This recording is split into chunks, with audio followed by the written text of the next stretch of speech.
En Afrique du Sud, deux entreprises minières ont dû verser une somme record de 33 millions de dollars à 4500 de leurs employés atteints de silicose. Le long combat judiciaire s'est finalement réglé à l'extérieur des tribunaux, mais va laisser des traces dans ce secteur d'activité très important dans le pays. Les détails dans notre reportage. La somme de 33 millions de dollars sera placée dans un fonds consolidé et redistribuée selon les dispositions prévues par la loi sur les maladies professionnelles des mines. Les entreprises impliquées devront financer le fonds, mais aussi les évaluations médicales. Le combat a été long.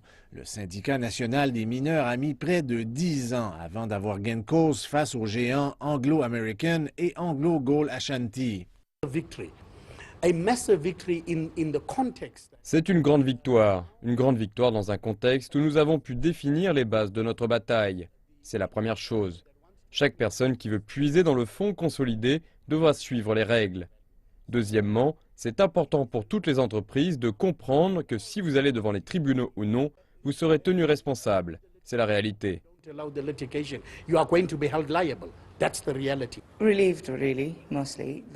Nous sommes soulagés parce que nos clients pourront obtenir une compensation. Je ne sais pas si vous êtes au courant, mais ce combat dure depuis un bon bout de temps.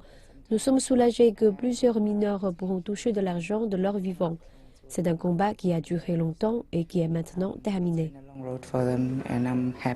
Mais les choses ne sont pas tout à fait terminées pour les mineurs.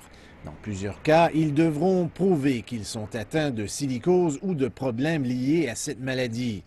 Des obligations légales sont en place qui forcent les anciens mineurs à se faire examiner chaque 2 ans. Selon les statistiques, un pourcentage important de mineurs est touché. 2000 dans la province du Cap-Occidental et environ 1000 au Lesotho. Le système s'est pratiquement effondré, particulièrement dans le Cap occidental et au Lesotho. Donc, un grand nombre de mineurs n'ont pas été examinés et n'ont pas de preuves qu'ils ont contracté la maladie. Ils pensent seulement être atteints. Alors, ce qui va se passer maintenant, c'est que les médecins du fonds vont se rendre sur place pour examiner les gens. Un autre recours collectif a été déposé au nom de plusieurs milliers de mineurs et cette victoire laisse croire que les entreprises minières seront prêtes à conclure une entente. L'industrie doit faire face à la musique. Ce qui est décevant pour nous, c'est que ce n'est pas une entente conclue par l'industrie, mais plutôt elle s'est faite entre individus. Mais je pense qu'il y a encore une possibilité que ce soit l'industrie qui soit tenue responsable. Peu importe le genre d'entente qui sera conclue, elle sera bien accueillie parce qu'elle va réellement aider les anciens mineurs. Peu importe le résultat, 4500 anciens mineurs et leurs familles recevront une compensation.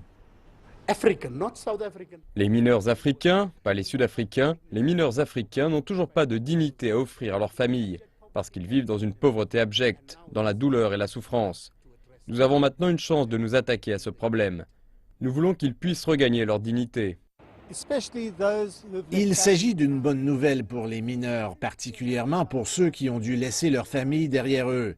Et cela envoie aussi un message très clair à l'industrie minière, en ce qui a trait au passé, au présent, mais surtout à l'avenir.